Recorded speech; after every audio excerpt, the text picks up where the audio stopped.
ఇప్పుడు Shiva cinema scenes వేసుకుని చూసిన సినిమా చూసిన చాలా డెలిబరేట్ గా అనిపిస్తుంది ఒక్కొక్క షాట్ మీరు తీసిన విధానం. I think that is my sensibility, how each person, what kind of music he wants to hear. పాటని పాఠముంది మేటని ఆట ఉంది దేనికో ఓటు చెప్పరా. మీరు ఆ రోజున అన్నపూర్ణ స్టూడియోస్ కి వెళ్ళి ప్యాషన్ బయట పెట్టారా కన్విన్స్ చేయడానికి? 3 గంటలు వెయిట్ చేశానండి బయట, చూడకుండా వెళ్ళిపోయాడు. శివ క్యారెక్టర్ లో రామ్ గోపాల్ వర్మ గారి పర్సనాలిటీ ఎంతవరకు వచ్చింది? There is no doubt that I was highly influenced. అప్పట్లో రామ్ గోపాల్ వర్మ గారి క్యారెక్టర్స్ అన్నిట్లో గుడ్ అండ్ బ్యాడ్ మధ్య లైన్స్ కొంచెం క్లియర్ గా తెలిసేవి. ఆ తర్వాత లైన్స్ అన్ని బ్లర్ అయిపోయాయి. అది మీలో వచ్చిన మార్పా లేక అప్పట్లో మీరు మంచివారు తర్వాత మీకే లైన్స్ బ్లర్ అయిపోయాయి? సో గుడ్ బ్యాడ్ అనే ఆస్పెక్ట్ అనేది నేను ఒక ఐడియల్స్ ఉండే కుర్రవాడు కొంచెం చెడు జరుగుతుంటే కోపం వచ్చే కుర్రవాడు సర్వైవ్ అవుతాడా మీ ఫిలాసఫీ ప్రకారమే? నాకు వెంకట్తో మాట్లాడటానికి వచ్చినప్పుడు అప్పుడు వెంకట్ ఎలాంటి మనిషి, ఎంత సీరియస్గా ఇన్వాల్వ్ అవుతాడు, ఇవన్నీ. Can you imagine anybody else Nagarjuna గారు కాకుండా ఆ క్యారెక్టర్లో? పచ్చగాళ్ళ మీద చూపించమని భవానీ గాడి దాదాగిరి. నేను వచ్చింది రాత్రి సినిమా, హారర్ సినిమా తీద్దామని వచ్చాను. ఇప్పుడు వెంకట్ వాళ్ళతో మాట్లాడుతున్నప్పుడు వెంకట్ అడిగాను, ఇప్పుడు నాగార్జునకి ఏమన్నా రాయొచ్చా కదా చెప్పినప్పుడు నేను రాశాను.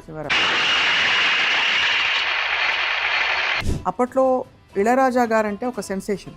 I know his style of background score. ఇప్పుడు నాకు శివాకి 5 songs he gave me in 30 minutes.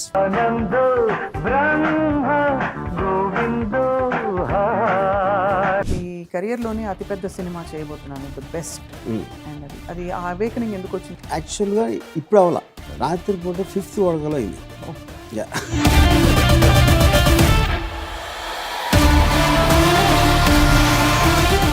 Welcome to Suman TV. నేరుగా పాయింట్కి వచ్చేద్దాం. శివ రిలీజ్ కాబోతోంది. ఇది చాలా పెద్ద ఉత్సవం, పండగ ఫ్యాన్స్ అందరికీ. చాలా మంది రామ్ గోపాల్ వర్మ గారిని గత కొన్ని వారాలుగా వేధిస్తున్నారు. నేను కూడా అదే పని చేయబోతున్నాను ఇప్పుడు. వేధించి శివ గురించిన క్వశ్చన్స్ అండ్ శివాలో వెనక ముందు ఫిల్మ్ మేకింగ్ అప్పుడు జరుగుతున్న సంఘటనల గురించి మాట్లాడబోతున్నాం. వర్మ గారు, welcome to Suman TV. First interview with you నేను మిమ్మల్ని చేసేది సుమన్ టీవీలో. Thank you very much, significant for me. So మీకు అందరికీ ఉన్నంత గూస్ బంప్స్, ఒక ఎక్సైట్మెంట్ అవన్నీ ఉన్నాయా ఇప్పుడు చూస్తే? యాక్చువల్గా ఉన్నాయా? Okay, nice. Because I think ఇప్పుడు చూసినప్పుడు I realize some things about it which I did not realize for 35 years. అంటే ఏ పర్స్పెక్టివ్ నుంచి మీరు అప్పుడు ఎలా అంటే అప్పుడు mostly it is about the character of Shiva. She was క్యారెక్టర్లో ఉన్న యూనిక్నెస్ ఏంటి అనేది ఫస్ట్ టైం కాన్షియస్గా రియలైజ్ అయ్యాను. అప్పుడు సబ్ కాన్షియస్గా I might have done it. అప్పట్లో రామ్ గోపాల్ వర్మ గారి క్యారెక్టర్స్ అన్నిట్లో గుడ్ అండ్ బ్యాడ్ మధ్య లైన్స్ కొంచెం క్లియర్గా తెలిసేవి. శివ అంటే మంచి అతను, కరెక్ట్. అండ్ అలాగే జేడి అంటే ఒక చెడ్డబ్బాయి, బ్యాడ్ బాయ్. ఆ తర్వాత లైన్స్ అన్ని బ్లర్ అయిపోయాయి. అది మీలో వచ్చిన మార్పా లేక అప్పట్లో మీరు మంచివారు తర్వాత మీకే లైన్స్ బ్లర్ అయిపోయాయి? I'm sure it is come as change in me because as you keep growing, your experiences and your understanding of the world changes. So good bad అనే ఆస్పెక్ట్ అనేది నేను I felt it was false. But సినిమాలో falsity ఉండకూడదని లేదు, that is a different matter altogether. But if you look at Sarkar, it's again like Shiva. Good bad. అదే point. Correct. ఆ point of view నుంచి. So obviously you've answered this question in many ways. Shiva క్యారెక్టర్లో రామ్ గోపాల్ వర్మ గారి personality ఎంతవరకు వచ్చింది? మీరు మీ favourite character హవర్డ్ rock క్యారెక్టర్ని ఎంతవరకు ఇందులోకి తీసుకొచ్చారు అని అంటే? See, there is no doubt that I was highly influenced by Ayn Rand's Fountainheadలో హవర్డ్ రాక్ క్యారెక్టర్. డెఫినెట్గా శివాలో ఉంది. Along with that, there is some aspects of Bruce Lee, some aspects of everything. But ఇప్పుడు నేనేం realize అయ్యానంటే Howard Roark అనే character అది fantasy ఆస్పెక్ట్లో నవెల్లో సర్వే అవుతుంది కానీ రియల్ లైఫ్లో it can never be there. అంటే నేను హావర్డ్ రాక్ లాగా ఫీల్ అయిపోయి నేను వచ్చి క్యారెక్టర్ని క్రియేట్ చేసి నేను చేసిన మాత్రం పీటర్ కీటింగ్ లాగా చేశాను. అంటే నా ఉద్దేశం ఏంటంటే ప్రాక్టికల్ లైఫ్లో హావర్డ్ రాక్ని లోపల దాచి పెట్టుకుని పీటర్ కీటింగ్ లాగా యాక్ట్ చేయాలి. అప్పుడే సక్సెస్ అవ్వడానికి ఛాన్సెస్ ఉంటాయి. అవును. అంత చాలా మంది నన్ను ఏమనుకుంటారు, టాలెంట్ చూసి ఇచ్చేసారు అనుకుంటారు. Talent is just one part, definitely of course is required. Talent ఒకటే సరిపోదు. యూనో అండ్ అంటే ఇప్పుడు టాలెంట్ అనేది ఇన్హెరెంట్గా ఉంది అనుకుందాం, కానీ మీరు వేరే విధంగా పీటర్ కీటింగ్ ఆస్పెక్ట్లు చేసి ఏమేమి చేస్తే అది పుష్ అవుతుంది అనేది పాయింట్ అక్కడ. అబ్సల్యూట్లీ. సో అంత ఒక ఐడియల్స్ ఉండే కుర్రవాడు, కొంచెం చెడు జరుగుతుంటే కోపం వచ్చే కుర్రవాడు సర్వైవ్ అవుతాడా మీ ఫిలాసఫీ ప్రకారమే? నో. తెలివితేటలు ఉండే కుర్రవాడు అంటే అదే తెలివితేటలు అనేది ఇప్పుడు కోపం నటించడానికి నిజంగా కోపం రావడానికి తేడా ఉంటుంది. నటించింది ఎఫెక్ట్ కోసం అవ్వచ్చు, మీరేదో పని చేసుకోవడానికి దానికి. Any emotion which is put genuinely out side won't work in the practical world. ఎందుకంటే అవతల వాళ్ళు మనం అనుకున్నంత ఫీల్ అవుతాడు, వాళ్ళు ఎలా ఫీల్ అవుతారో మనకు తెలియదు. అప్పుడు కోపం ఎప్పుడు వస్తుంది మీకు? నేనే రైట్ అనుకున్నప్పుడు వస్తుంది. నేనే రైట్ అని ఎట్లా అనుకుంటారు అసలు? ఎందుకంటే అవతల పాయింట్ ఆఫ్ వ్యూ మీకు తెలియకపోతే నేనే రైట్ అని ఎట్లా అనుకుంటారు? బట్ శివ నేనే రైట్ అనుకున్నాడు కదా సినిమా. యా, కరెక్ట్, అనుకున్నాడు. అది అప్పట్లో reason I think it's an idealistic character. అవును, చాలా చాలా ఐడియలిస్టిక్ క్యారెక్టర్స్ ఎప్పుడు ఉండవు. I mean, real world is not practical. There is a very deliberate, ఇప్పుడు శివ సినిమా సీన్స్ వేసుకుని సినిమా చూసినా చాలా డెలిబరేట్గా అనిపిస్తుంది. ఒక్కొక్క షాట్ మీరు తీసిన విధానం, లైటింగ్, ఇక్కడ కట్ చేస్తే అక్కడ అని చెప్పి. ఆ తర్వాత మీకు ఈజీ అయిపోయిందా? మీరు మాకు అలవాటు అయిపోయారా? ఆ డెలిబరేట్నెస్ మళ్ళీ తర్వాత కూడా క్యారీ అయిందంటారా మీ సినిమాలో మీరే చూసుకుంటే? I think that is my sensibility. How each person, what kind of music he wants to hear. What kind of characters he looks up to or he likes, he gets entertained. Everything ఒక particular మనిషి sensibility నుంచి ఉండదు కాబట్టి అది ఆటోమేటిక్గా continue అవుతుంది ఆ style. So Shiva character Howard రాక్తో పాటు రామ్ గోపాల్ వర్మ గారిలో కూడా ఈ క్యారెక్టర్స్ ఉన్నాయని అనుకుంటే, మీరు ఆ రోజున అన్నపూర్ణ స్టూడియోస్కి వెళ్ళి మీరు మీ ప్యాషన్ బయట పెట్టారా కన్విన్స్ చేయడానికి? మీ కథ బయట పెట్టారా? బేసిక్ పాయింట్ ఏంటంటే ఇక్కడ నేను ఇందాక చెప్పినట్టు ఒకటి ఫండమెంటల్గా మనం మాట్లాడుతున్నప్పుడు మనం మాట్లాడటానికి అవతలుడికి ఎలా చెప్తే అతను ఇంప్రెస్ అవుతాడు అనే దానికి డిఫరెన్స్ ఉంటుంది. ఎక్స్ప్రెషన్కి కమ్యూనికేషన్కి ఉన్న తేడా. ఎక్స్ప్రెషన్ అనేది మీదే, అది హోవర్డ్ రావు. కమ్యూనికేషన్ అనేది మీ మెయిన్ టార్గెట్ అవతల వాళ్ళకి ఎలా వినిపిస్తుంది, ఎలా అర్థం అవుతుంది, అర్థం అవటం వలన నాకు వచ్చి ఉపయోగం ఏంటి అని ఒక గేమ్ ప్లాన్ చేసి మాట్లాడటానికి, జస్ట్ లైక్ దట్ మీరు తోచింది మాట్లాడటానికి ఉన్న తేడా. ఇప్పుడు చాలామంది ఫర్ ఎగ్జాంపుల్ నేను అక్కడ 3 గంటలు వెయిట్ చేశానండి బయట, చూడకుండా వెళ్ళిపోయాడు అని చెప్తారు. లేకపోతే వాళ్ళు పడ్డ అవమానాలు అన్నీ చెప్తారు. ఇది కొంచెం కింద నుంచి వచ్చి సక్సెస్ అయిన వాళ్ళందరూ కూడా, వాళ్ళందరూ నా ఉద్దేశంలో హైలీ ఈగోయిస్టిక్ పీపుల్. ఎందుకంటే ఫస్ట్ ఆఫ్ ఆల్ నీకు ఎందుకు ఇవ్వాలి, why this should somebody give you importance. నువ్వు ఇప్పుడు సక్సెస్ అయ్యావు, ఆ టైంలో అతనికి ఉన్న పర్స్పెక్టివ్ అట్లా తెలుస్తుంది అది. అవును, అంతే కదా. ఇవాళ చాలా మంది నిలబడి ఉంటారు. ఇప్పుడు ఫర్ ఎగ్జాంపుల్ నేను ఒకసారి సురేంద్ర కోసం 3 గంటలు వెయిట్ చేశాను. ఆయన బయటకు వచ్చి కారు ఎక్కి వెళ్ళిపోయారు. నేను ఒక్క సెకండ్ కూడా అరే ఇప్పుడు నేను కారు ఎక్కి వెళ్ళిపోయారు అని నేను ఒక బ్యాక్గ్రౌండ్ మ్యూజిక్ మొహం పెట్టట్లేదు కదా. అప్పుడు నేను ఏమనుకున్నాను, ఆయనకి 10 పనులు ఉన్నాయి, 10 మందితో కలుస్తున్నారు ఏదేదో పనుల మీద. వై షుడ్ ఈ గివ్ ఇంపార్టెన్స్? అప్పుడు నాకు ఇంపార్టెన్స్ ఇచ్చేలాగా చేయించుకోవటం అనేది నా రెస్పాన్సిబిలిటీ, కానీ నాకు ఇవ్వటం ఆయన రెస్పాన్సిబిలిటీ కాదు. అప్పుడు నేను ఏం చేసేవాడిని, I use to start befriending. Surendra దగ్గర పనిచేసి ఒక క్యాషియర్ ఉంటాడు, ప్రసాద్ ఎవడో, ఇంకోటి ఎవడో ఉంటాడు అబ్బాయి. వీళ్ళతో ఫ్రెండ్షిప్ పెంచుకుని I started looking, trying to profile Surendra's character. ఆయనకి ఎలాంటి మాటలు నచ్చుతాయి, ఆయన టేస్ట్ ఏంటి, ఎవరితో ఎక్కువ దగ్గరగా ఉంటారు, ఇవన్నీ స్టడీ చేసి I made one profile. And from then on అది అప్లై చేసాం ఆయనకి దగ్గర అవడానికి. సో ఇప్పుడు ఫర్ ఎగ్జాంపుల్ ఆయనకి 3 Years కంపెనీ అని ఒక టీవీ సిరీస్ ఉండేది, ఆయనకు చాలా ఇష్టమైన సిరీస్. నేను చూడలేదు అది ఎప్పుడు. అప్పుడు అది వేరే వాళ్ళ దగ్గర నుంచి తెలుసుకుని నెక్స్ట్ టైం నాకు మాటకు అవకాశం వచ్చినప్పుడు, మీరు 3 Years కంపెనీ చూసారా అన్న. కుట్రా అనగానే, ఓ యూ లైక్ ఇట్ అన్న, of course I love it అని అన్నీ చెప్పి, అదేమంటారు, అది లౌక్యం అంటారా ఏమంటారా నాకు తెలియదు. కుట్ర అంటారు. కుట్ర, థ్యాంక్ యూ. యాక్చువల్ కుట్రే. మీరు మంచివారు. శివ సినిమా అంతా నేను కుట్రల పని చేశాను, అది దాని పాయింట్ అది కాదు. సో దెన్ దాని తర్వాత సడన్గా మీకు అంటే మీ టేస్ట్ కలిసినప్పుడు హ్యూమన్ సైకాలజీలో ఇమ్మీడియట్గా ఒక కనెక్షన్ వచ్చేస్తుంది. అవును, మీకు ఇష్టమైన నా మ్యూజిక్, నాకు ఇష్టమైన ఏదైనా what ever it is common గ్రౌండ్లో. యా, సో దాని తర్వాత ఒక పర్టికులర్ టైంలో ఇప్పుడు 3 Years కంపెనీ లాంటి సిరీస్ నచ్చితే వేరే ఏం నచ్చుతాయి అలాంటి సిమిలర్ టేస్ట్, అది ఫిల్మ్స్ అవ్వచ్చు ఏదన్నా అవ్వచ్చు. అలాగ నేను వీడియో లైబ్రరీ ఉంది నాకు అప్పుడు. వీడియో లైబ్రరీ అప్పుడు నేను సురేంద్రని వీడియో లైబ్రరీకి ఇన్వైట్ చేసి అక్కడ దానికి సంబంధించిన లాంటి వేరే షో ఇలాంటి ఆర్ట్ గురించి చెప్తా. ఒక పర్టికులర్ టైంలో ఆయన కామన్ ఇంట్రెస్ట్ ఆ టైంలో ఆయనకి నేను తప్పి ఎవరు దొరుకుంటారు, ఆయనకి ఇష్టమైన సినిమాలు టైప్. దాంతో నేను పరిచయం పెంచుకున్నాను.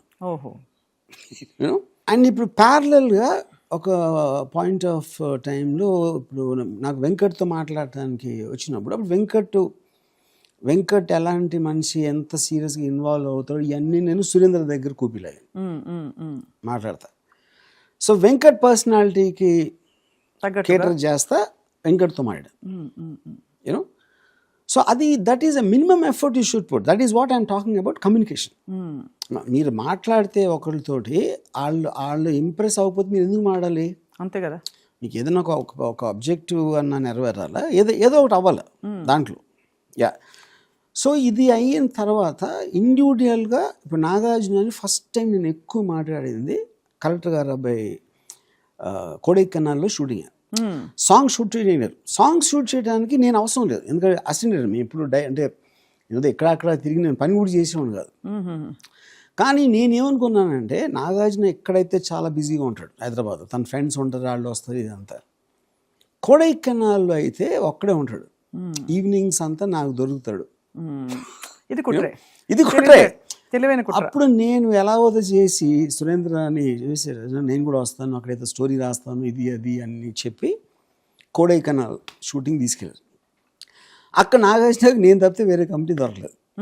ఆటోమేటిక్గా ఇద్దరు మాట్లాడుతున్నప్పుడు మళ్ళీ హీ గోట్ ఇంప్రెస్ విత్ నా గాడ్ ఫాదర్ మీద ఉన్న నాలెడ్జ్ అవ్వచ్చు, ఇది అవ్వచ్చు, ఇవన్నీ చేసి. సో ఆ స్కెడ్యూల్ అయ్యే టైంకి వి బికేమ్ క్లోజ్. సో అప్పుడేంటి, సురేంద్రన్ ఎక్కడి నుంచి, వెంకట్ అక్కడి నుంచి, నాగార్జున అక్కడి నుంచి, అందరినీ మేనేజ్ చేశారు. యా, అంటే ఐ మేనేజ్ టు ఇంప్రెస్. అదే కదా. కానీ ఇంప్రెస్ చేయడానికి నా దగ్గర విషయం ఉండాలి కదా, ఊరికే ఇంప్రెస్ అయిపోతారు. ఇప్పుడు నేను చెప్పినప్పుడు మీకు యాక్సెస్ వరకే కదా, తర్వాత నేను ఏం మాట్లాడుతున్నా అన్నది వాళ్ళకి ఇంట్రెస్ట్ కలిగినప్పుడే కదా ఇంప్రెషన్ ఉండేది. అంతే కదా. కానీ యాక్సెస్ రావడానికి you need to have this. అది ఐ థింక్ మీ ప్యాషన్, మీ ఎలాగైనా తప్పకుండా చేయాలనే మీ తపన ఏదైతే అంటే that is the only effort you can put కదా. అవును, అంతే కదా. సో అది అయిపోయింది. కలెక్టర్ గారు అబ్బాయి సినిమా అయిపోయి దట్ బికెమ్ ఎ హిట్. కానీ Nagarjuna of course is busy, చాలా సినిమాలు చేస్తున్నాడు అప్పుడు ఆ టైంకి ఇంప్రెషన్ వచ్చేసిన తర్వాత సురేంద్ర ఆల్మోస్ట్ మనం ఇంకో సినిమా చేద్దాం 3 Years కంపెనీలో కానీ ఏమో దొరికిపోయింది. 3 Years కంపెనీ చేసే ఉద్దేశం నాకు లేదు, అలాంటి సినిమా నేను చెప్పేది. అదేదో మన సౌండ్ ఆఫ్ మ్యూజిక్ వర్షన్ ఏదో చేసి ఆల్మోస్ట్ సురేంద్ర నాకు ఆఫర్ ఇచ్చారు అది చేయమని. I had no intention of doing a film. కానీ నేను ఫస్ట్ నుంచి కూడా ఒక సినిమా స్టార్ట్ టు ఫినిష్, అంటే కలెక్టర్ గారు అబ్బాయి ఆల్మోస్ట్ స్టార్ట్ అయిపోయిన టైంలో నేను జాయిన్ అయింది. I was never really close to the director and all that. అప్పుడు నేను రావు గారి ఇల్లు సినిమాకి నేనే తరణీరావుని ఒక ఏముంటుందని, మీరు పెద్ద డైరెక్టర్ దగ్గరికి వెళ్ళకుండా మీరు చెప్పినట్టు డైరెక్టర్ని పెట్టుకుని నేను స్టోరీ రాసి అలా చేద్దామని సురేంద్రను ఒప్పించి, తరణీరావు వాజ్ ది అసిస్టెంట్, మన కలెక్టర్ గారు అబ్బాయి అసిస్టెంట్, రికమెండ్ చేసి ఆయన పెట్టించి అనమాట. అక్కడ ప్రాబ్లం ఏమైపోయిందంటే, ఇప్పుడు తరణి సురేంద్రకి నా మీద ఉన్న ఇంప్రెషన్ తోటి స్టోరీ ఐడియా కూడా నాదే, ఎక్కువ నాకు ఇంపార్టెన్స్ ఇచ్చారు. ఇప్పుడు తరణి ఏమన్నా చెప్తే నా వంక చూశారు, ఇంకా తరణికి అసలు ఇరిటేషన్ వచ్చేసేది నా మొహం చూస్తే. సో మొత్తానికి ఆ కాన్సెప్ట్ స్టార్ట్ అయిపోయింది. ఇంకా తరణి కంటే ఆల్మోస్ట్ కళ్ళల్లో ఒక, అంటే నన్ను చూస్తే ఒక, అంటే తను ఒక 12 ఏళ్ళు 13 ఏళ్ళు అసలు ఈ ఎవడో ఇంగ్లీష్లో మాట్లాడతాడు, కాలు మీద కాలేసి కూర్చుంటాడు, అదే ఆయన ఇంప్రెషన్. ఇంకోటి, నేను చెప్పే లాంగ్వేజ్ సురేంద్రకి అర్థమైనట్టు తరణికి అర్థం. యూనో, అప్పుడు ఒక పాయింట్లో ఏం చేశానంటే, నేను ఈ లోపల నాగార్జునతో మాట్లాడుతున్నాను, నాగార్జున ఫిల్మ్స్ కూడా ఫెయిల్ అవుతున్నాయి ఆ టైంలో. అందరికీ ఇంట్రెస్ట్ ఇంప్రెషన్ ఉంది, కానీ రాముని పెట్టి సినిమా తీసేద్దాం అనే డెసిషన్ ఖచ్చితంగా ఎవరు తీసుకోవట్లే. దట్ ఈస్, అది గాల్లో ఉంది. సో ఇంకొక పాయింట్ ఆఫ్ టైంలో ఈ రావు గారి ఇల్లు షూటింగ్ జరుగుతూ ఉంటే నేను తరణికి అసలు తను చూస్తే పడట్లేదు సురేంద్ర, ఎందుకు ఆయన మూడ్ పాడు చేయటం అని నేను బయట కూర్చున్నాను. ఫ్లోర్లో షూటింగ్ జరుగుతుంది. షూటింగ్ జరుగుతూ ఉంటే నాగేశ్వరరావు గారు దానికి ముందు ఎప్పుడో ఎవరితోనో ఇంగ్లీష్ వచ్చేది మాత్రాన్ని తీసేస్తాడా అని ఎక్కడో అన్నట్టు నేను విన్నా. అంటే ఇప్పుడు ఆ కాలంలో 14 ఏళ్ళు 20 ఏళ్ళు పనిచేస్తే కానీ అసిస్టెంట్ డైరెక్టర్ అవటం అనేది జరగదు అసలు. అవును, కరెక్ట్, అవ్వదు. అంటే ఇప్పుడు ఒకవేళ నాగార్జున డెసిషన్ తీసుకున్నా ఆయన ఏమన్నా అంటారా మధ్యలో అనేది నాకు ఒక కన్సర్న్ ఉండేది. అప్పుడు ఈ షూటింగ్ జరుగుతున్నప్పుడు నేను బయట ఉండే ఈ తరణి గారు నేను రాసిన సీన్ ఏదో తీస్తున్నారు. అది నాగేశ్వరరావు గారు సడన్గా ఏంటి ఇంత స్టూపిడ్గా ఉంది ఈ సీన్, అసలు అది ఎలా అవుతుంది అని ఏదో చెప్పారు సీన్లో. ఎవరు రాశారు ఇది అంటే రాము రాశాడు అని చెప్పారు తరణి, ఆయన తప్పించుకోవడానికి. సరే నన్ను పిలిపించారు. నేను వచ్చి అంటే ఏంటి ఇది అసలు ఏది అని అన్నారు. లేదండి అంటే తరణికి అర్థం లేదని అర్థమైంది. అలా కాదండి, మీరు వస్తున్నప్పుడు అతను ఎదురుగా రాడు, అతను ఆ టేప్ నుంచి వచ్చిన తర్వాత మీరు ఎంటర్ అవుతారు. ఇది కరెక్ట్, మరేంటి ఎలా తీస్తామంటే అన్నారు తరణి. ఆ రోజు రాత్రి ఈ టోల్డ్ సంబడి వెంకట్కో ఎవరికో ఏమో అనుకున్నాను కానీ రాజుగారి అబ్బాయిల విషయం ఉంది అన్నట్టు అన్నారు. అంటే ఆయనకు ఒక పాజిటివ్ ఆస్పెక్ట్ వచ్చింది. ఇప్పుడు అందరూ పాజిటివ్ మూడ్లో ఉన్నారు, ఇది మోర్ ఆర్ లెస్. ఇంకా still they are not able to take the decision. ఎప్పుడు ఏంటి అని ఇప్పుడు నాగార్జున ఆల్రెడీ 2-3 సినిమాలు ఉంటాయి కదా లైన్లో. రైట్. అప్పుడు ఈ కలెక్టర్ గారి అబ్బాయి రావు ఈ లోపల రావు గారి ఇల్లు దగ్గరకు వచ్చేసి అది ఆడుతుందా లేదో నాకు తెలియదు. అంతసేపు నేను క్రియేటివ్లో ఎక్కువ ఉన్నాను కాబట్టి దానిది నా మీద పడుతుందేమో అని నేను స్లోగా సురేంద్రకి కొంచెం బ్రెయిన్ వాష్, అంటే మనం రాసిన దానికి తీసిన దానికి సంబంధం లేదు, అంటే నన్ను తప్పుకోవడానికి నా రెస్పాన్స్ తప్పించుకోవడానికి మెల్లమెల్లగా నేను వేసి, but it work well, decent, it was decent run. అవును, అది. దాని తర్వాత ఇంకా నెక్స్ట్ ఫిల్మ్ మళ్ళీ చేయటానికి కోదండరామిరెడ్డి గారు వాజ్ బిగ్గెస్ట్ డైరెక్టర్ ఆ టైంలో. కోదండరామిరెడ్డి గారు ఈ వాజ్ సో బిజీ, ఆల్మోస్ట్ ప్రతిరోజు షూట్ చేస్తారు ఆయన టైం లేదు. గణేష్ పాత్ర అని రైటర్, వాళ్ళు కూర్చుని రాసి ఒక స్టోరీ. అది అప్పుడు ఆ టైంలో సెల్ ఫోన్స్ లేవు కదా, మేము చెన్నైలో ఉన్నాం. నాగేశ్వరరావు గారు స్టోరీ చెప్పాలని వాళ్ళకి టైం లేదు కాబట్టి నన్ను పంపించారు. నేను వచ్చి నాగేశ్వరరావు గారికి ఒక దాన్ని తిప్పి వేరేదో చెప్పా, ఆయనకి నచ్చకూడదు అనేది నా కుట్ర. ఓహో, యా. అది చెప్తే ఏంటి అసలు ఎలా ఉంది అది ఇది ఏదో అన్నారు నాగేశ్వరరావు గారు. అంటే నేను వెళ్ళి మళ్ళీ సురేంద్రకి కోదండరామిరెడ్డి గారికి నాగేశ్వరరావు గారు ఇలా అన్నారు, ఇలా అయితే కథ లేదు అంటే ఈయనకి చెప్పింది వాళ్ళకి తెలీదు, వాళ్ళకి చెప్పింది ఈయనకి తెలియదు. ఇది ఇప్పుడు ఇద్దరు వేరే చోట ఉన్నారు కాబట్టి వాళ్ళు కలిసి మాట్లాడుకోరనే ఉద్దేశం ఒకటి. తర్వాత కోదండరామిరెడ్డి గారు కూడా ఆయన అంత కథ అంతా వినేసి అర్థం అంటే అంత బిజీలో ఎక్కడ గుర్తుంటుంది వాళ్ళకి ఏ స్టోరీలో ఏం పెట్టారు ఏంటి అని. రోజుకి ఆయన 10 కథలు అనొచ్చు ఆ టైంలో, సీన్లో అనొచ్చు. ఆ ఛాన్స్ తీసుకుని ఈ లోపల ఎప్పుడైతే కోదండరామిరెడ్డి గారు ఈ స్టోరీ లేదంటే సడన్గా స్టోరీ లేదు, డేట్స్ వచ్చేస్తున్నాయి. అప్పుడు నేనేం చేశానంటే నాగార్జున దగ్గరికి వెళ్ళి నాకు డైరెక్షన్ ఛాన్స్ ఇప్పుడు సడన్గా స్టోరీ లేదు, నీ డేట్స్ ఉన్నాయి, ఇప్పుడు కోదండరామిరెడ్డి గారికి మళ్ళీ స్టోరీ చేయాలంటే ఎప్పుడు అవుతుంది, నాకు ఇచ్చే ఉద్దేశం అంటే ఈ టైం నాకు ఇవ్వచ్చు కదా అన్న. అప్పటికి మీ స్టోరీ అంతా రెడీ, నాది ఎప్పుడు నుంచి రెడీ. అవును కరెక్ట్. అప్పుడు సురేంద్ర వచ్చారు. అప్పుడు నాగార్జున సురేంద్ర చూసి రాముతో చేయొచ్చు కదా, అప్పుడు కోదండరామిరెడ్డి స్టోరీ లేకపోతే చేయొచ్చు కదా అంటే చేయొచ్చు, ఇంకేమంటారు. నేను నన్ను అక్కడ ఇప్పుడు సురేంద్ర కూడా చేయాలనే ఉంది, లేదని కాదు, కాకపోతే డెసిషన్ తీసుకోవడానికి they are having a problem. అప్పుడు నేను సరే వెంకట్ ఏమో లేరు అప్పుడు. ఇప్పుడు Venkat important as a brother and Nageswar కొడుకు, Surendra of course and of course Nagarjuna. వెంకట్కి వీళ్ళు చెప్తే వెంకట్ ఏమంటారో తెలియదు. అందుకని వీళ్ళు వెంకట్ని కలవకముందే నేను వెంకట్ని కలవాలి అని డిసైడ్ చేసుకుని రాత్రి వెయిట్ చేసి ఆయన 11కి ఇప్పుడు వచ్చారు. నేనేం చెప్పానంటే Surendra Nagarjuna decided to give me నాతో సినిమా చేయడానికి డిసైడ్ చేసుకున్నారని చెప్పా. ఇప్పుడు Venkat he's no issue with me, point అది కాదు, అర్థమైంది. అంటే కాదు ఎందుకు అంటే మీరు ఒకవేళ కాదంటే వాళ్ళిద్దరూ చేసేస్తారని ఒక సైకలాజికల్గా చిన్న సబ్టెక్స్ట్ అది. Because he knows they both are impress with me. అది పాయింట్ కాదు అక్కడ. కానీ ఎప్పుడైనా ఏమవుతుందంటే మరీ ఇంత తొందరగా చేద్దామా, అది చేద్దాం అని చెప్పచ్చు. ఎవరికన్నా ఏదైనా ఐడియా రావచ్చు. ఇప్పుడు నాకు ఒక బ్రేక్ ఇవ్వటం అనేది వాళ్ళ ప్రయారిటీ కాదు కదా, థాట్ ఉండొచ్చు. కానీ నేనేంటంటే ప్రయారిటీకి పుష్ చేస్తున్నా నా కాంటెక్స్లో. సో వెంకట్కి ఎప్పుడైతే చెప్పానో, వెంకట్కి ఆల్రెడీ ఇంప్రెషన్ ఉంది కాబట్టి ఆయన వీళ్ళు మొత్తానికి ముగ్గురిని ఒక తాటిపైకి తీసుకొచ్చారు. అప్పుడేంటి, ఇప్పుడు ఆల్రెడీ మీకు డేట్స్ ఉన్నాయి. ఈ లోపల అబ్బాయి గారు అని నేను వెంకటరత్నం నాగేశ్వరరావు గారి కజిన్ ఒక ఆయన స్టూడియో, అంటే ఆయన కూడా చాలా వీళ్ళందరూ రెస్పెక్ట్ చేస్తారు, క్లోజ్ రిలేటివ్ కాబట్టి స్టూడియో వ్యవహారం. ఇంకా ఆయనకి అసలు వీడికి బ్రేక్ ఇవ్వటం ఏంటి, అసలు వీడు ఎవడు అసలు ఇక్కడ అని. నెక్స్ట్ డే మేము అందరం బ్రేక్ఫాస్ట్ టేబుల్ దగ్గర ఉంటే ఒక అందరూ ఎదురుగా, ఏంటి మా వాళ్ళు కదా మందు పెట్టావే నువ్వు అన్నారు. అంటే నేను మాట్లాడలేదు. నాగార్జున అంటే మాకు తెలియదా, అంటే మేమందరం ఎదవలమా అన్నట్టు ఏదో మాట్లాడి టక్కని లేచి వెళ్ళిపోయాడు. వెంకట సురేంద్ర కూడా వెళ్ళిపోయారు.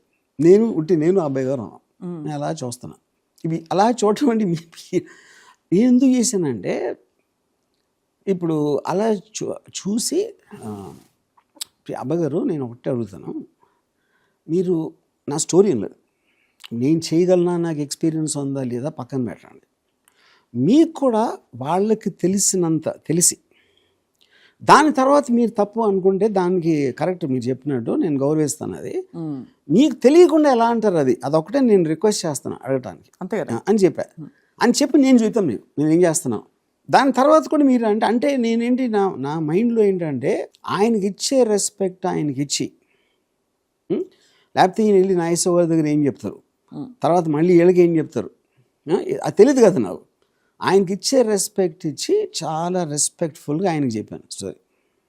ఈ లోపల నాగార్జున అంత స్ట్రాంగ్గా రియాక్ట్ అయ్యి వెళ్ళిపోయి, వెంకట్ వెళ్ళిపోయి, సురేంద్ర వెళ్ళిపోయి, వాళ్ళ ముగ్గురు ఫిక్స్ అయిపోయారని తెలుసు కాబట్టి పాజిటివ్గా అయినారు. పాజిటివ్గా అయిన నేను చాలా రెస్పెక్ట్ఫుల్గా చెప్పాను కాబట్టి నా మీద కూడా మంచి ఇంప్రెషన్ వచ్చింది. అలా అందరినీ బట్ ఆల్ దిస్ నేను ఆలోచించి చేస్తున్నా, ఏది ర్యాండమ్గా చేయట్లేదు, సహజమైన తెలివితేటలేదు. ఎందుకంటే ఎవరి ఈగోస్ అనేది ఎవరు ఇటు అటు వెళ్ళకుండా చేస్తున్న ఇది. సో ఫైనల్గా ఇది వచ్చేసి నాయజర్ ఇంప్రెస్ వచ్చి వీళ్ళు ముగ్గురు చేసిన తర్వాత ఫైనల్లీ అప్పుడు ఏం చెప్పానంటే, మళ్ళీ గబుక్కున రేపు పొద్దున కోదండరామిరెడ్డి గారు ఇంకో స్టోరీ తీసుకొస్తారా, ఎందుకంటే ఆల్రెడీ అనౌన్స్ చేశారు. అది అవునవును అనౌన్స్ చేసి నాగేశ్వరరావు గారు, నాగార్జున, మన సురేంద్ర ప్రొడ్యూసర్, కోదండరామిరెడ్డి డైరెక్టర్ అనేది, ఆ డేట్స్ ఎలా క్యాన్సిల్ చేస్తారు? అప్పుడు గబుక్కుని రేపు పొద్దున్న కోదండరామిరెడ్డి గారు స్టోరీ తీసుకొస్తే అట్లా ఇంకో స్టోరీ అది ఒకవేళ నచ్చింది అనుకోండి, గబుక్కున నాగేశ్వర గారు కానీ పెండింగ్లో పెట్టచ్చు కదా. అప్పుడు ఏం చేశానంటే, నేను సురేంద్ర ఇది లీక్ అవ్వకముందే, అది కోదండరామిరెడ్డి గారికి రెస్పెక్ట్ ఇవ్వాలి కదా, అంత పెద్ద డైరెక్టర్ ఆయన అని చెప్పి, అది కోదండరామిరెడ్డి గారికి తెలిసేటట్టు చేస్తే అది ఆ డేట్స్లో నాతో సినిమా చేస్తున్నారని. అప్పుడు ఆయన కూడా నా మెయిన్ ఉద్దేశం ఏంటి, అక్కడ కోదండరామిరెడ్డి గారు ఇంకో కథ తీసుకుని రాకూడదు గబుక్కున. అవును, దాన్ని ఆపటానికి కథకి సంబంధం లేకుండా నాతో చేయటానికి డిసైడ్ చేసేసుకున్నారు అనే వార్తని సురేంద్రకి చెప్పి లీక్ చేశాను. లీక్ చేసేప్పుడు గబుక్కుని బయటకు వచ్చేసింది అంతా, కోదండరామిరెడ్డి గారి సినిమా లేదని. అది ఎలా లీక్ చేశాను, అసిస్టెంట్ డైరెక్టర్ ఉపయోగించాను. ఇక్కడ ఉన్న అసిస్టెంట్ డైరెక్టర్తో అక్కడ ఉన్న అసిస్టెంట్ డైరెక్టర్ చెప్పించి అక్కడి నుంచి ఆయన దగ్గరికి వెళ్ళేలాగా చేసి, ఇది మొత్తానికి ఇది ఒక్కటి చేసి ఫైనల్గా ఇప్పుడు డేట్స్ టెన్షన్గా ఉన్నాయి, వీళ్ళందరూ పాజిటివ్ స్పిరిట్లో ఉన్నారు. దాని తర్వాత మూమెంట్ ఇది. కానీ నేను ఒక్కటే నాకున్న ఏమంటుందంటే, దీంట్లో కుట్ర అని మీరు అన్నారు, కరెక్టే, అది కుట్ర, 100% కుట్ర. అది కుట్ర అంటే అర్థం ఏంటి, స్ట్రైట్గా చెప్పకుండా ఒక పర్టిక్యులర్ ఆబ్జెక్టివ్ కోసం మీరు దాసి ఇలాంటివన్నీ చేసి ఒక దాన్ని సాధించడానికి చేసేది కుట్ర. దాంట్లో పాజిటివ్ కుట్ర, నెగిటివ్ కుట్రలో ఉన్న డిఫరెన్స్ ఏంటంటే, నేను ఎవరికి నష్టం కలగాలని కుట్రగలదు. 100% నా సినిమా ఈ సినిమా కన్నా బెటర్ అవుతుందని 1000% నమ్మాను. అంటే దాని అర్థం ఏంటి, నాగార్జున కానీ, సురేంద్ర కానీ, వెంకట్ కానీ, ఆల్ కన్సర్న్ పీపుల్కి ఈ సినిమా వల్ల నాకు బెటర్ ఆపర్చునిటీ బెటర్ రిటర్న్స్ ఉంటాయి అనేది నమ్మాను అట్లీస్ట్ నాకు నేను అలా అందుకని నాకు అలాంటి కుట్ర చేయటానికి జస్టిఫికేషన్ ఉందా అంటే that is a subjective word. అది ఎందుకు అది నేను స్ట్రైట్గా చెప్తే కోనాడి సినిమా కన్నా నాకు చాలా బెటర్ సినిమా అవుతుంది వినటానికి ఎంత అసహ్యంగా ఉంటుంది. ఆయన ప్రూవెన్ డైరెక్టరు, ఆయన అన్ని సినిమాలు చేశారు, నేను ఒక సినిమా చేయలేదు ఇంకా. అలాంటప్పుడు బ్రాగింగ్లో ఉంటుంది. సో అలా చెప్పకుండా ఎలా చేయాలనే దానికి కుట్ర పని. సో ఒక పెళ్లి చేయడానికి 1000 అబద్ధాలు ఆడచ్చు. సేమ్ థింగ్ అంతే. శివ తీయడానికి 1000 అబద్ధాలు ఆడాను. 1000 అబద్ధాలు ఆడారు. అది సూపర్. సో ఇప్పుడు ఇవన్నీ నాగార్జున గారు తెలుసా? తర్వాత చెప్పారు మేబీ కొంచెం నాట్ ద హోల్ థింగ్. ఇప్పుడు ఫస్ట్ టైం వచ్చినట్టు చెప్పింది ఆల్మోస్ట్ ఫస్ట్ టైం. ఇవాళ ఇది మేము ప్రత్యేకంగా తీసుకెళ్లి కోదండరామరెడ్డి గారికి, వెంకట్ గారికి, నాగార్జున గారికి మరియు ఇతరులకి అందరికి చూపిద్దామని అనుకుంటున్నాం. Of course. బట్ ఏదైనా ఆల్ దట్ బిగాన్. సో బేసిక్గా to some it up in the whole context, ఇప్పుడు నేను ఇందాక కమ్యూనికేషన్కి ఎక్స్ప్రెషన్ డిఫరెన్స్ చెప్పాను కదా, అందరూ సేమ్ మైండ్స్ ఉండవు. అవును. అలాంటప్పుడు మీరు నేను అది అని చెప్పి స్ట్రైట్గా ఫేస్ మీద చెప్పినప్పుడు ప్రాక్టికల్గా ఏది జరగదు. అందుకని నేను నా లోపల హార్డర్ ఉన్నాడు, కానీ నేను పీటర్ కీటింగ్లాగా యాక్ట్ చేశాను. మీ లోపల నిజంగా హార్డర్ ఉన్నాడా? మీకు ఉండడం ఇష్టమా? అది కూడా పాయింట్. హార్డర్ ఉన్నాడు డెఫినెట్గా, కానీ ఉన్నట్టు హార్డర్ కంటే అర్థం ఏంటంటే అది రామయిజం బేసిక్గా. అంటే అతనికి ఉన్న స్ట్రాంగ్ బిలీఫ్ సిస్టమ్, తను ఏమి నమ్ముతున్నాడు లోపల, అది పట్టు కూర్చోవడం. కానీ ఆ పట్టుకుని కూర్చుంది ఇదే పట్టుకుంటారని చెప్పకుండా చేయడం, చెప్పకుండా వాళ్ళ లాంగ్వేజ్లో వాళ్ళని వచ్చి. ఇప్పుడు అబ్బాయి గారికి నేను వీళ్ళు ముగ్గురు ఆల్రెడీ నాతో చేయటానికి డిసైడ్ చేసుకుని అన్నాక నేను రెస్పెక్ట్తో మాట్లాడటం వేరుగా ఉంటుంది. ఈ సీన్ అవ్వకుండా నేను చెప్పాను అనుకోండి, ఇదేం సినిమా ఎవరు చూస్తారు అంటే అయిపోయింది అక్కడే. You will become even more stronger. అంతే కదా. అప్పుడు ఏ టైమింగ్లో ఎవరికి ఏం చెప్పాలి అనేది ఒక మినీ మహాభారతం పాయింట్. కరెక్ట్. అంతే కదా. ఎందుకంటే కోదండరామరెడ్డి గారు సీనియర్ డైరెక్టర్. వెంకట్ ఏమనుకుంటారు, రేపు పొద్దున్న నాగేశ్వరరావు గారు చెప్తే ఆయన ఏమనుకుంటారు, నేను కోదండరామరెడ్డి గారి సినిమా క్యాన్సిల్ చేసి రాముకి ఇస్తామండి అని ఆయన అంటే ఏమంటారు, వీళ్ళు ఏం ఆన్సర్ చెప్పాలి. You know, so I have to look at some 10 different directions before I make that happen. Absolutely. So ఇప్పుడు దాంట్లో ఇంకోటి ఏంటి, నేను ఇప్పుడు సురేంద్రతో క్లోజ్ అయిపోయి, వెంకట్తో క్లోజ్ అయిపోయి, నాగార్జునతో క్లోజ్ అయిపోయి, యూనో అంటే నా ఆబ్జెక్టివ్ అనేది శివ సినిమా తీయడం. బట్ నా రిలేషన్షిప్ వాళ్ళ మధ్యన కూడా కొంచెం సటిల్ ప్రాబ్లమ్స్ ఉంటాయి ఇక్కడ అక్కడ. ఆ ప్రాబ్లమ్స్ నేను సార్ట్అవుట్ చేసి ఏ విధంగా సార్ట్అవుట్ నాకు హెల్ప్ అయ్యారు అందరికీ. అప్పుడు ఏమైంది, అందరూ కంబైన్డ్గా డెసిషన్ తీసుకున్నారు కాబట్టి ఏదన్నా క్రియేటివ్ ఆస్పెక్ట్ ఒకళ్ళు ఏదన్నా కొంచెం ఇది కరెక్ట్ కాదు, ఈ కాస్టింగ్ కరెక్ట్ కాదు, లేకపోతే ఈ సీను అలా అన్నప్పుడు అలాంటి విషయం వస్తే మిగతా ఇద్దరు నాకు సపోర్ట్ చేసేలాగా అమర్చి అనమాట. అంటే ఎవరో కూడా స్ట్రాంగ్గా నేను ప్రొడ్యూసరు, రాము కొత్త డైరెక్టర్ కాబట్టి ఇదే చెయ్యి, ఇలా ఇది వర్కౌట్ అవ్వదు అని చెప్పలేకుండా ఉన్న సిచ్యువేషన్ క్రియేట్ చేశాను. అదే ఎవరు హర్ట్ కావట్లేదు కానీ అలా హర్ట్ అవ్వకుండా వాళ్ళు విల్లింగ్గా చేస్తున్నట్టు. అది నేను చెప్పేది. అంతే కదా. సో ఇప్పుడు of course the important person is Nagarjuna because is a star. Right. కానీ నాగార్జునతో నాకు ఒక ఇదేమైందంటే, నాగార్జున ఒక పర్టికులర్ టైంలో మీ అందరం కూర్చొని మాట్లాడుతూ ఉంటే ఏదో నాకు సిచ్యువేషన్ గుర్తులేదు, రాముకి సినిమాల గురించి తెలుసా తెలీదా అనేది నాకు తెలియదు, కానీ మనందరికన్నా బెటర్గా తెలుసు అని మాత్రం నమ్ముతున్నాను అన్నారా? యాక్చువల్లీ అన్నాడు. అంత ఫెయిత్ మీలో రావడానికి ఏమిటో కారణం? I think it's only conversations. When he heard me talking, నేను అగ్నిపుత్రుడు షూటింగ్ జరుగుతూ ఉంటే నేను అక్కడికి వెళ్ళి ఒక ఏదో గుర్రాలు బాంబ్స్ ఏదో షూటింగ్ జరుగుతుంది. నాకు అన్నిటికన్నా నేను ఒక్క సీన్ చెప్తాను. నరేష్ సందులోంచి నడుచు వస్తూ ఉంటాడు, ఆయన కొట్టి సీన్ చెప్పాను షార్ట్లతో సహా. దీంట్లో ఎక్కువ ఎఫెక్ట్ ఉంటుంది అంటే హీ బిలీవ్ దట్. అంటే నేను చెప్పిన విధానంలో తను కూడా చూడగలిగాడు అసలు ఆ సీన్ ఎలా ఉంటుంది అని. సో ఇప్పుడు నేను ఎంత తెలివిగా మాట్లాడుతున్నా, ఇప్పుడు సపోజ్ మీరు వెంకట్తో మాట్లాడారనుకోండి, వెంకట్ మెమరీస్ వేరే ఉండొచ్చు, సురేంద్ర వేరే ఉండొచ్చు, నాగార్జున కూడా వేరే ఉండొచ్చు. అవును. కానీ ఇక్కడ పాయింట్ ఏంటంటే అవసరం నాది, వాళ్ళది కాదు. నాకు వాళ్ళకి బ్రేక్ ఇవ్వాల్సిన అవసరం లేదు. అంతే కదా. నా అవసరం కాబట్టి ఆ పర్టిక్యులర్ థింగ్ కాపాడుకోవడానికి నేను మైండ్లో ఏం ఆలోచించా, నేను మైండ్లో ఏం చేశాను, ఒక్కొక్కరితో మాట్లాడుతున్నప్పుడు ఏ పర్టిక్యులర్ ఎఫెక్ట్ కోసం ట్రై చేస్తా మాట్లాడాను అనేది నా ఒకటికే తెలుస్తుంది కదా. అవును. వాళ్ళ ఉద్దేశం ఏంటంటే నేను చాలా స్ట్రైట్గా ఉన్నది ఉన్నట్టు మాట్లాడేస్తున్నాను అనుకోవచ్చు, కానీ ఆ ఉన్నది ఉన్నట్టు దాన్ని ఇలా డిజైన్ చేసి మాట్లాడినట్టు వాళ్ళు కూడా తెలియదు. కరెక్ట్. ఇప్పుడు ఇదంతా నేను చెప్తుంది ఎందుకంటే మెయిన్గా even for young directors who are trying to do it, చాలామంది ఏంటంటే నాది గొప్ప స్టోరీ, నాకు ఇట్లేదు ఏంటి అని ఫీల్ అయిపోతూ ఉంటారు. ఇచ్చేటట్టు చేసే రెస్పాన్సిబిలిటీ నీది, ఎవరికి లేదు. నేను డైరెక్టర్ చేయాల్సిన రెస్పాన్సిబిలిటీ. దానికి యుక్తి కావాలి. యుక్తి కావాలి, టాలెంట్ ఎంత కావాలి. యుక్తి లేకుండా ఇది పని చేయదు, అది లేకుండా ఇది పని చేయదు. ఇప్పుడు ఎన్ని యుక్తులు చేసి సీన్ చెప్పినప్పుడు నేను ఇంప్రెస్ చేయలేకపోతే ఎందుకు వస్తుంది అది? అవును, అంతే కదా. అదైతే కదా ఫైనల్గా అది ఉండాలి. సో చాలా డిస్టెంట్గా మీరు చూస్తే రామ్ గారు, Shiva the way everything fell in to place on screen, మీకు ఏమనిపిస్తుంది అంటే మీరు అనుకున్న దానికంటే బాగా బెటర్గా వచ్చిందా? మీరే షాక్ అయ్యారా ఇంత బాగా తీసాను నేను అని?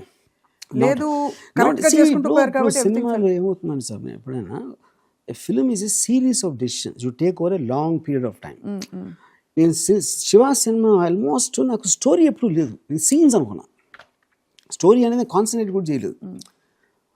క్లైమాక్స్లో మెక్కన్నాస్ గోల్డ్ లాంటి ఫైట్ ఉండాలి. ఓకే. ఓపెనింగ్ ఎపిసోడ్ మా కాలేజ్లో ఎగ్జాక్ట్గా అది జరిగింది, అలా అది ఉండాలి. మీ కాలేజ్ సైకిల్ చైన్ ఎవరు లాగారు? సైకిల్ చైన్ ఎవరు లాగలేదు, ఓపెనింగ్ ఎపిసోడ్ వాళ్ళు వచ్చి కొడతారు కదా అది. తర్వాత ఈ క్యారెక్టర్ అక్కడక్కడ డైలాగ్స్, నేను ఇక్కడ హిందీ సినిమాల్లో ఎన్ఐ కానీ హాలీవుడ్ ఫిల్మ్స్ కానీ నేను రియల్ లైఫ్లో అయి ఉండాలి, ఆ డైలాగ్ ఉండాలి, ఇది ఉండాలి, బిట్లుగా అనుకున్నా సినిమా. అందుకని మీకు స్టోరీ చాలా తినలేను, అసలు స్టోరీ ఉండదు శివలో. చాలా మంది అసలు రియలైజ్ అవ్వరు. అవునవును, correct. It's series of episodes. అంతే, సిరీస్ ఆఫ్ ఎపిసోడ్స్ అది. ఇప్పుడు నాగార్జున వచ్చాడు, కాలేజ్ ఇలాంటిది, జేడీ లాంటి వాళ్ళు ఉన్నారు. ఎవరో అమలాని రెస్ట్ చేస్తే ఆడిని ఆపాడు, ఆడేమో కొట్టడానికి వెయిట్ చేసాడు, ఆడిని కొట్టాడు, ఆడేమో తీసుకొచ్చాడు, ఇంకొన్ని ఏమో ఒకసారి వెళ్ళిపోయాడు బయట. అక్కడి నుంచి సినిమా అవగొట్టాలి కాబట్టి ఏదో ఆ పాపది ఏదో చూసి క్లైమ్. సో స్టోరీ అనేది నేను చాలా లైట్గా తీసుకున్నాను. చాలాసార్లు స్టోరీ సీరియస్గా తీసుకుంటే సినిమా ఫ్లాప్ అవుతుందని నేను చాలా స్ట్రాంగ్గా నమ్ముతాను. అంటే అర్థం ఏంటంటే, దానికి అర్థం ఏంటంటే అందరు రివర్స్లో చెప్తారు, అందరూ కథాబలం ఉండాలి అంటారు. ఇప్పుడు ఎందుకంటే కథ ఎంత ఎక్కువ ఉంటే మీకు సీన్స్ తీయటానికి టైం సరిపోదు, అంటే దాన్ని ప్రాపర్గా చేయటానికి ప్రయారిటీ. అవును, correct. Animal has also proven this.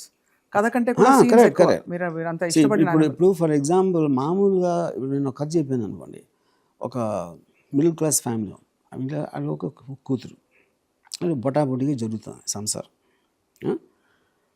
And లోపల ఆ హస్బెండ్ ఫాదర్ ఫోన్ చేసి, అరే మీ సంసారం కూడా అంత బాగాలేదు తెలుసు నాకు, కానీ తమ్ముని కూడా నువ్వే చూసుకోవాలి కదా, నేను పంపిస్తున్నాను అని చెప్తే భార్యతో మాట్లాడతాడు. భార్య మనకి ఎందుకండి, అది ఇదేం కదా శివ కదా నేను చెప్పేది, ఇలా చెప్పాను నేను చెప్పలా, ఏదో వచ్చింది, ఎవడో కొట్టాడు, టంటంట మ్యూజిక్ వచ్చింది, అది నాగార్జున వచ్చాడు, దాంతో ఏదో డైలాగ్ ఈడి ఎందుకండి అక్కడ అయిపోయింది. మీరు ఎంత విపులంగా కథ చెప్పినప్పుడు శివాని సినిమా తీరం అసలు. అంతే. అప్పుడే నేను ఒకటి ఏమన్నానంటే, కథ ఫీల్ అవ్వాలి కానీ చెప్పకూడదు. పర్ఫెక్ట్. చాలాసార్లు మీరు ఇంగ్లీష్ సినిమాలో ఉన్నాయి, ఏం అర్థం కాదు, but you know more or less what it is అని. మీకు డీటెయిల్ స్టోరీస్ ఎవరు చెప్పరు ఇంగ్లీష్ సినిమాలో. ఇన్ఫ్యాక్ట్ మీరు చెప్పిన రియల్ లైఫ్ ఇన్సిడెంట్స్ కూడా దేర్ వేరియస్ ఎపిసోడ్స్. కరెక్ట్. మీరు ఎవరెవరిని ఎలా ఇంప్రూవ్ అంటే పోయారు. సో మీరు ఎక్కువ కథ మీద దృష్టి పెడితే మీకు ఆ టైమ్లీ స్క్రీన్ ప్లే తట్టదు, ఇలా చేద్దాం అలా చేద్దాం, కరెక్టేనా? So that's your basically your conviction. So same టైంలో ఇది ఒక పక్కన, ఇప్పుడు ఇంకో పక్కన ఏంటి, నేను video library was highly successful. నేను దాన్ని వదిలేసి ఈ సినిమా, ఇప్పుడు సినిమా వస్తుందా, అసలు సినిమా చేస్తారా, అది ఆడుతుందా లేదా ఎవరికి తెలియదు కదా అయ్యో. సో మంచి బిజినెస్ వదిలేసి వాళ్ళ మీద వదిలేసి బాగా డబ్బులు వచ్చి వదిలేసాను కాబట్టి రావటం మానేసి, అంటే వేరే వాళ్ళకి ఇచ్చాను అది. సో దానికి my wife was very upset about that. అప్పుడు ఒక పర్టికులర్ టైంలో మేము ఇద్దరం, ఇంత మంచి బిజినెస్ని వదిలేసి నువ్వు ఆ సినిమా వాళ్ళు వెనకాల తిరుగుతావు ఎందుకు, యూనో. ఇప్పుడు సినిమా వెనకాల తిరిగితే అది కొడితే జాక్పాట్ అవుతుంది, లేదా ఇక్కడే కూర్చుంటే మనకి మినిమం సర్వైవల్ కోసం డీసెంట్ ఇది చేస్తాం. అప్పుడు నేను ఇప్పుడు లైఫ్లో మనం తీసుకునే డెసిషన్ ఎప్పుడు కూడా బతికుంటే చాలు అని తీసుకోకూడదు, బతికి ఏం చేయాలి అనే దాంట్లో తీసుకోవాలి. Excellent sir. అని చెప్పాను, we are not here just to live, we are here to achieve something. అది ఆ అచీవ్మెంట్ అనేది ఎవరెవరి ఉద్దేశంలో అది ఎంత పెద్దది చిన్నది అనేది అది ఉండొచ్చు, ప్రయత్నం అయితే ఉండాలి, ప్రయత్నం అయితే ఉండాలి. బట్ అఫ్ కోర్స్ అది ఈజీ చెప్పడం. ఒకవేళ సినిమా ఫెయిల్ అయి ఉంటే ఏంటి పరిస్థితి, ఒకవేళ చెప్తున్నా అప్పుడు ఏంటి పాయింట్. అదే ఇప్పుడు నేను చచ్చిపోతానన్న భయం నాకు లేదంటాడు నాగార్జున, కానీ ఉన్నప్పుడు ఇది చెయ్యాలి అంటే అప్పుడు ఏంటి, you live life on your terms, not on societies terms. So ఆ ఎలిమెంట్స్ నాలో ఉన్నాయి. అది నేను ఫిల్మ్ మేకింగ్లో ఇంట్లో వైఫ్తో కానీ బయట ఎవరో కానీ ఇందాక చెప్పిన ఈ ఇష్యూస్ ఆస్పెక్ట్లో. ఇప్పుడు ఇంకో ప్రాబ్లం ఏంటి అక్కడ, ఇప్పుడు కింద ఎవరైతే అసిస్టెంట్ డైరెక్టర్స్ మిగతా స్టాఫ్ ఉంటారు కదా, వాళ్ళందరూ కూడా దే కుడెంట్ టేక్ ఇట్. అసలు ఏంటి వీడికి ఎందుకు బ్రేక్ ఇచ్చారు అసలు అని. ఆడు కాలు మీద కాలు వేసి కూర్చుంటాడు, ఇంగ్లీష్లో మాట్లాడతాడు, ఇంగ్లీష్ సినిమాల గురించి చెప్తాడు అనేది. ఇంకోటి ఏంటి, నేను అన్ని రూల్స్ బ్రేక్ చేస్తున్నాను సినిమాలో, అది ఎవరు అనుకున్నట్టు తీయట్లేదు. అది దే గాట్ వెరీ ఇన్సెక్యూర్. అంటే అప్పుడేంటి వీళ్ళు వెళ్ళి చెప్తారా, ఇప్పుడు కెమెరామెన్ వెళ్ళి రైట్ లుక్ లెఫ్ట్ లుక్ కూడా తెలియదు రాముకి, లేకపోతే ఇది లేకపోతే అది what ever, that is also fine. ఎందుకు ఫైన్ అంటే బికాస్ సినిమా టోటాలిటీలో ఎలా వస్తుంది, మన షార్ట్లతో తీసినప్పుడు టుగెదర్ ఎట్లా వస్తుందని ఎవరికి తెలియదు. దానికి తోడేంటి కథ లేదు సినిమా, కథ అంటే ఎట్లేదు బ్రహ్మాండమైన కథ ఫైన్గా అదే వస్తుందిలే అనుకోవడానికి కూడా లేదు.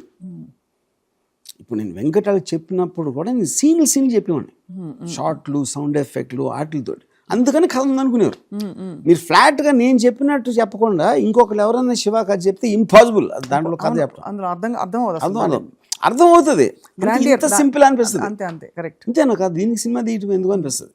సో బేసిక్గా ఇప్పుడు చాలామంది మీకు తెలుసా, ఇప్పుడు నేను ఎప్పుడూ కాన్షియస్గా ఆలోచించలేదు సినిమా హిట్ అవుతుందా లేదా అని. But I was very convinced. నేను ఇప్పుడు అర్జున్నో అర్ధసత్యానో గాడ్ ఫాదరో ఈ సినిమాలు చూసినప్పుడు నేను ఫీల్ అయిన ఇంపాక్ట్ నాకు ఏ తెలుగు సినిమాలో ఇంతవరకు రాలేదు. అందుకని నాకు ఏ ఫిల్మ్స్ ఇంపాక్ట్ చేసినాయో అదే తీయాలని డిసైడ్ చేసుకున్నాను. So obviously this is also probably an answered question earlier. Can you imagine anybody else Nagarjuna గారు కాకుండా ఆ క్యారెక్టర్లో? నో, డెఫినెట్గా. అంటే అప్పట్లో అంత క్లారిటీ ఉండేది నాగార్జున గారే, బికాస్ అంటే ఇప్పుడు నేను శివ స్టోరీతో రాలేదు. ఫస్ట్ ఆఫ్ ఆల్ నేను వచ్చింది రాత్రి సినిమా, అవును, హారర్ సినిమా తీద్దామని వచ్చాను. అప్పుడు వెంకట్ వాళ్ళతో మాట్లాడుతున్నప్పుడు వెంకట్ అడిగాను నేను, ఇప్పుడు నాగార్జునకి ఏమన్నా రాయొచ్చా కదా, నాగార్జున స్టూడియోలో Nagarjuna hero, we make films with him, అలాంటి అది చేయొచ్చు కదా అంటే చెప్పినప్పుడు నేను రాశాను. బట్ అప్పుడు అఫ్ కోర్స్ నాగార్జున కోసం అన్నప్పుడు నాగార్జున మైండ్లో పెట్టుకుని చేసినది తీసారు కాబట్టి శివ ఆల్రెడీ ఉండి నాగార్జున ఇంకొకళ్ళ అసలు ఆ పరిస్థితి ఆప్షన్ లేదు. అలాగే అప్పట్లో రామగారు మీ హీరోయిన్స్ ఆ ఎరాలో ఒక టైం వరకు మనకు అర్థమయ్యే అమ్మాయిలు కొంచెం కోట్ అండ్ కోట్ నార్మల్ అమ్మాయిలు, మంచి బట్టలు వేసుకుంటారు, గర్ల్ నెక్స్ట్ డోర్ ఇలా ఉండేవారు characters. When did the shift happen to make them look like completely like ఇంకా చాలా సెడక్టివ్గా మార్చాలి అమ్మాయిలు అన్నది? బాంబే వెళ్ళాక మీకు ఎప్పుడైనా తెలిసిందా? ఇస్ ఇట్ కాదు, అది ఫస్ట్ టైం నేను చేసింది రంగీలలో. And Rangila was inspired by Hollywood musicals like Singing in the Rain, Sound of Music, ఇలాంటి. Okay, yeah. సో దాంట్లో అది ఆ ఆస్పెక్ట్ బట్టి వచ్చింది అది. Yeah, okay. అండ్ ఇందులో కూడా ఆబ్వియస్లీ అమల గారి కాస్టింగ్ ఆల్సో మీరు కావాలని అమల గారు సెట్ అవుతారు అని అనుకున్నారు. మీరు అన్ని 24 క్రాఫ్ట్స్లో మీరు చాలా పర్టికులర్, అది మీతో దగ్గరగా వర్క్ చేసిన వాళ్ళకి అర్థమైపోతుంది. అప్పట్లో ఇళయరాజా గారు అంటే ఒక sensation. So how did this whole composing happen? Because మీరు కూడా యువర్ మ్యూజిక్.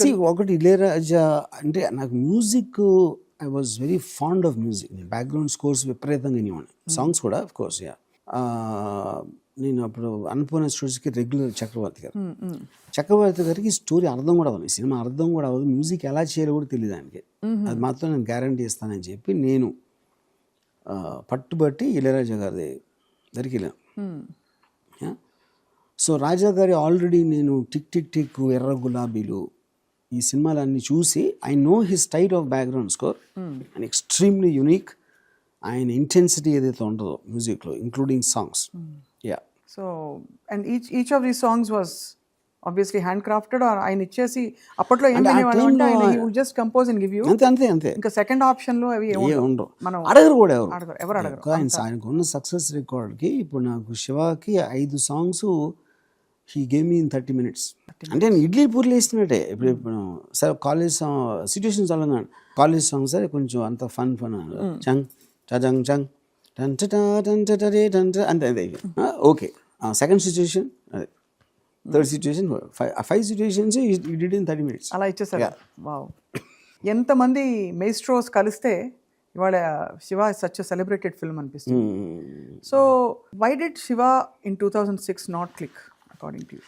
బికాజ్ నాకు అది అర్థం అది శివ ఏం చేశాను అన్నది ఇప్పుడు అర్థమైంది నాకు.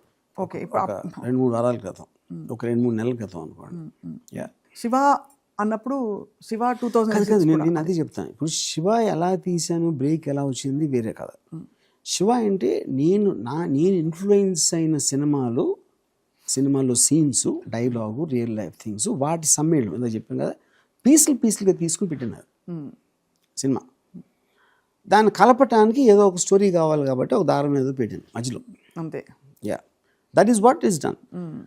దాని తర్వాత దాని ఎందుకు అంత ఇంపాక్ట్ వచ్చింది అని నేను ఆలోచించలేదు, నాగార్జున ఆలోచించలేదు, ఎవరు ఆలోచించలేదు.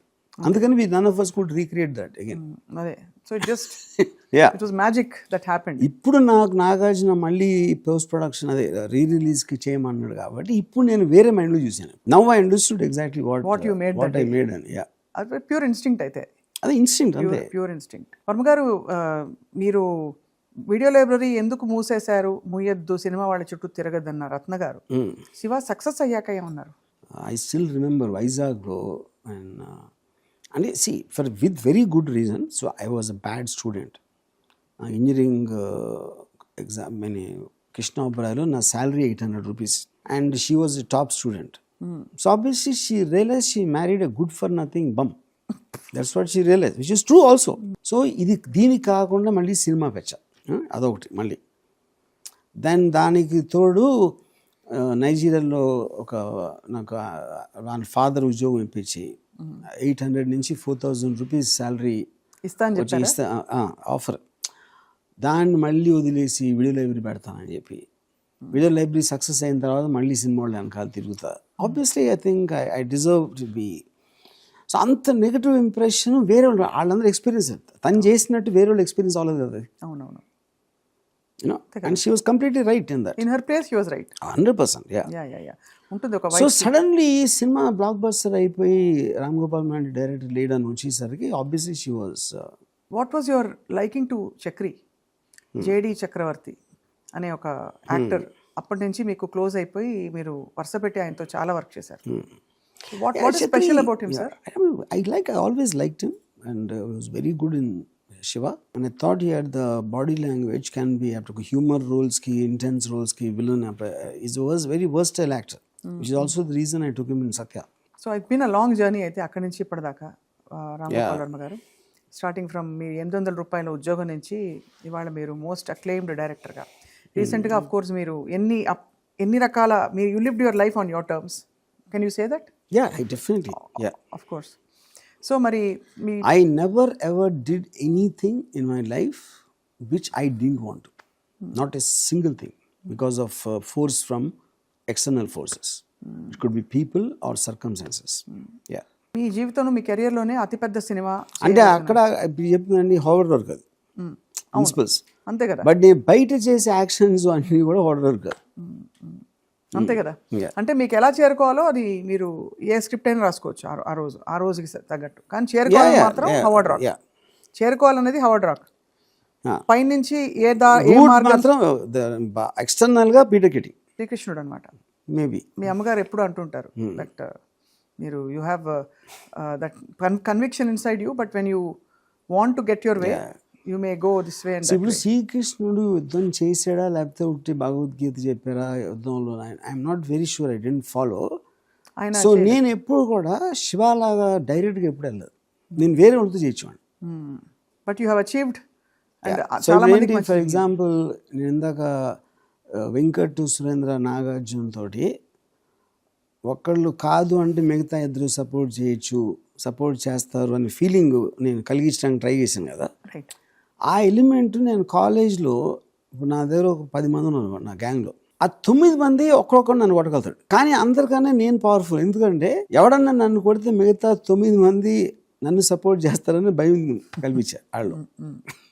So full clarity. So the basic principle అదే, ఎక్కడ చేసినా ఎవరు చేసినా అదే. అంటే anybody who's kind of gets things done, he has to have that. So ఇప్పుడు మరి ఇన్ని సంవత్సరాల తర్వాత రామగారు మీ కెరియర్లోనే అతిపెద్ద సినిమా చేయబోతున్నాను, ద బెస్ట్. అండ్ అది ఆ అవేకనింగ్ ఎందుకు వచ్చింది? Were you irritated along the way? చాలా దానికి మెయిన్ రీజన్ అంటే ఒక ఎక్స్ట్రాడినరీ ట్రూత్. నేను ఇప్పుడు బుద్ధుడికి ఎక్కడ జ్ఞానోదయం బుద్ధి చెట్టు కింద, మా చెట్టు కింద ఎందుకు వేయడం నాకు తెలీదు, I'm not sure about that. మనకి చెట్టు ఉంది ఇక్కడ. Yeah, okay. అది యాక్చువల్గా ఇప్పుడు అవలా, ఇప్పుడు చెట్టు రెలవెంట్ కాదు. రాత్రిపూట 5th వడగలో అయింది. యా. అదేమైందంటే సడన్లీ రియలైజ్డ్ ఐన్ ర్యాండ్ కొన్ని ఆబ్జెక్టివిస్ట్ ఫిలాసఫీ ఏదైతే ఉందో, నేను దాని గురించి మాట్లాడి దాని గురించి బుక్స్లో రాసి అన్ని యూట్యూబ్ వీడియోలు అన్నీ కూడా నాకు క్రియేట్ చేస్తూ ఉండే. రామ్ గోపాల్ వర్మ పరిచయం చేశాడు ఐన్ ర్యాండ్ అని.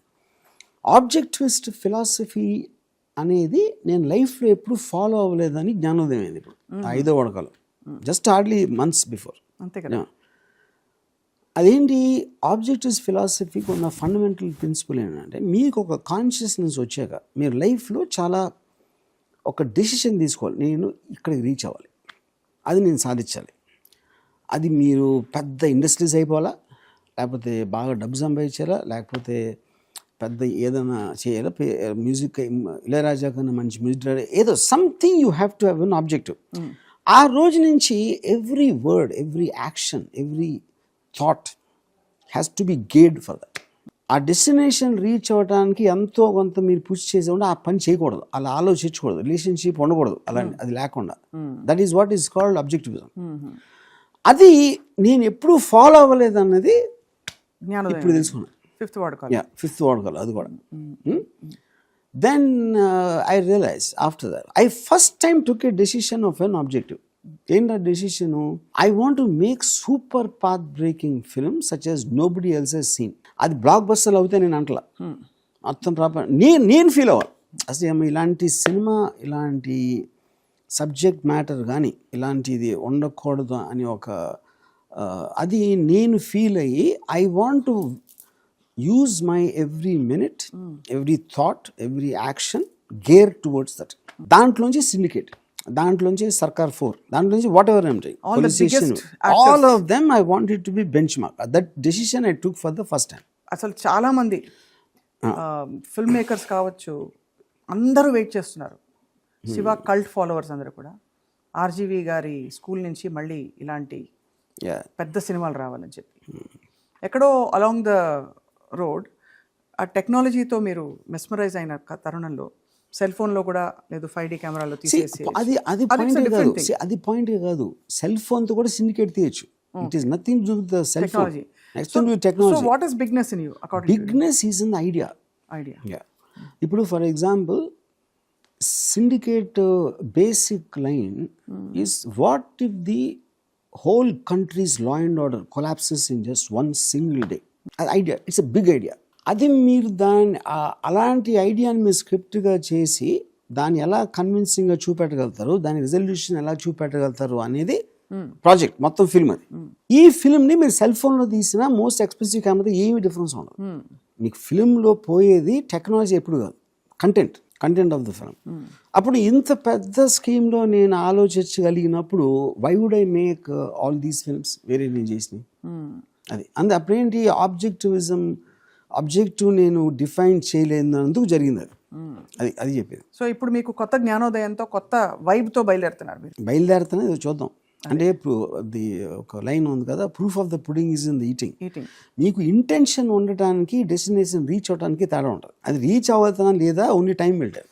But I believe I have the intention. But intention స్ట్రాంగ్గా ఉన్నప్పుడు ఖచ్చితంగా దాన్ని పంపించే ఇంటెలిజెన్స్ కూడా లోపల బయలుదేరుతుందంటారు if it strong enough Yeah. Just like it happen in Shiva. ఎందుకంటే ఇప్పుడు నేను ఫ్లాప్ తీసాను, హిట్ తీసాను అనుకోండి.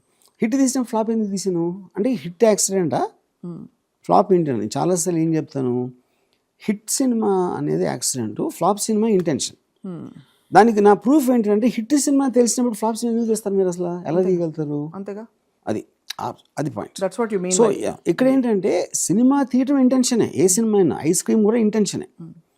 But intention to make the biggest film ever is different from making a film. అది నేను చెప్పేది డిఫరెన్స్. బట్ దేర్ ఇస్ ఇంతవరకు అలాంటి సబ్జెక్ట్ మ్యాటర్, అలాంటి characters, what it stands for అనేది ఇండియాలో రాలేదు ఎక్కడ అనేది నా స్ట్రాంగ్ నమ్మకం. ఇది సిండికేట్ స్టోరీ మీద. Syndicate story. But of course అందరి ఎక్స్పెక్టేషన్ అయితే ఉంది వర్మ గారు దట్ మీరు బిగ్గెస్ట్ యాక్టర్స్తో, బిగ్ టెక్నీషియన్స్తో వర్క్ చేస్తే చూసే వాళ్ళకి ఒక కిక్ అనమాట. జస్ట్ లైక్ మీకు నేను అది కూడా చెప్తాను, biggest actors, big technicians point కాదు ఇక్కడ. పాయింట్ కాదు, పాయింట్ కాదు. ఎందుకు చెప్తాను అది, సత్యలో బిగ్ యాక్టర్స్ ఎవరు ఉన్నారు?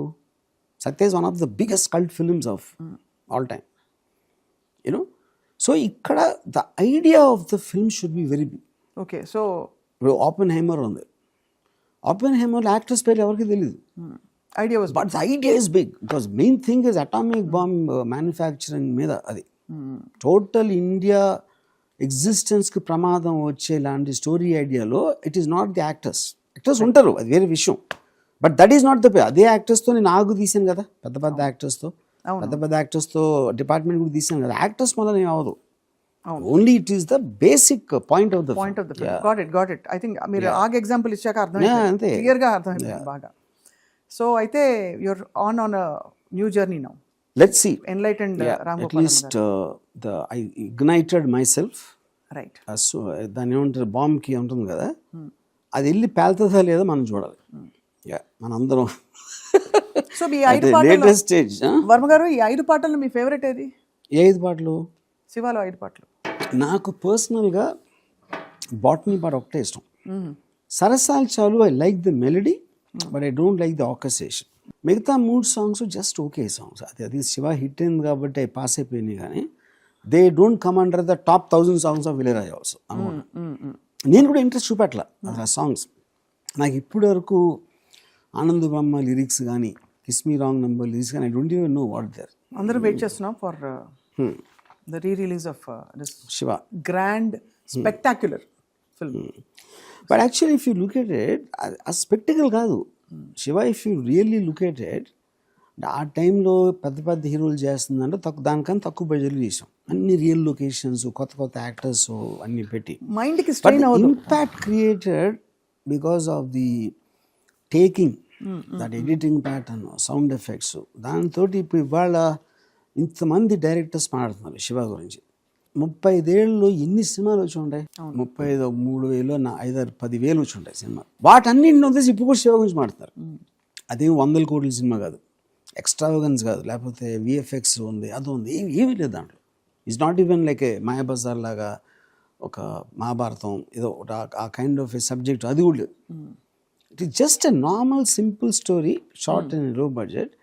సో దట్ ఇంపాక్ట్ గురించి ఇంకొక సినిమా గురించి మాట్లాడటానికి ఇంకో సినిమా దొరకట్లేదు అంటే I think that is something else. We are actually, మీరు ఎక్సైట్ అవుతున్నారని మేము అందరం హ్యాపీగా ఉన్నాం. మీరు లేకపోతే ఆ స్పందన ఉండదు మీలో. You like let it pass. So we are all happy that you're happy and we look forward to more conversations about syndicate when the time is right. Okay. మీ లంచ్ బాక్స్లో ఏముంటుంది మామూలుగా? లంచ్ బాక్సా? లంచ్ అంటే లంచ్కి ఏం తింటారు మీరు మామూలుగా? అట్లానా? You are not a foodie. No. ఏది ఇస్తే తినేస్తారు, but at the same time you are also very picky, I've heard. నేను యూజువల్గా ఇప్పుడు ఫర్ ఎగ్జాంపుల్ నేను నాకు if I feel hungry I want eat immediately. ఏదన్నా ఇప్పుడు నేను హోటల్లో ఆర్డర్ ఇస్తే ఫుడ్, ఆ ఫుడ్ డెలివరీ చేసే లోపల ఇవి ఉంటాయి కదా, కొంచెం ఒక చిన్న పచ్చడో లేకపోతే బటరో, అది తినేసి ఫుడ్ మానేస్తాను. I want eat it immediately. ముందు సాలడ్ పెడతాడు, ఉల్లిపాయ ఏదేదో సంథింగ్, అంటే ఇంట్రెస్ట్ పోతుంది, ఆకలి పోయింది కాబట్టి ఇంట్రెస్ట్ పోతుంది తినడానికి. So I never ever think about food, never. Even in my childhood also I was never interested. Great, sir. Thank you for sharing that. And we'll see you soon. Okay.